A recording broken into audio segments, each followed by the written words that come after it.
May I ask for a statement from the Cabinet Secretary for Health on the news that's emerged today that the Awyr Las charity funding is paying for a staff engagement strategy for Betty Carolda University Health, but I know that constituents in North Wales will be surprised and disappointed that funding raised by volunteers and charitable groups is being spent on work that one would expect to be core work for the Health Board. And I've looked at this engagement strategy, and it talks about things such as creating vision and direction, securing feedback for staff. Well, any public body you would expect would be achieving that in their day-to-day work. But it also talks about things such as engaging senior management with frontline staff. And then we realise, of course, that this money is being used to all intents and purposes as part of the effort to get the board out of special measures. Now, the level of expenditure is also going to surprise many people. We're all supportive of the 25,000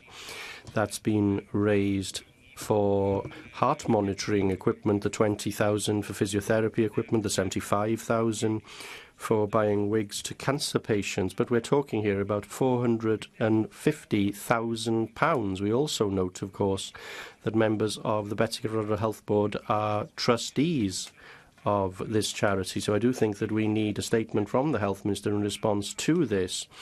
And does the Welsh Government believe that it's right that the board is reliant on charitable funding to get them out of special measures? I also heard the reports of this on the news. I know the Cabinet Secretary is aware. The board were at great pains to say that they were of the view that they had not done anything that was untoward.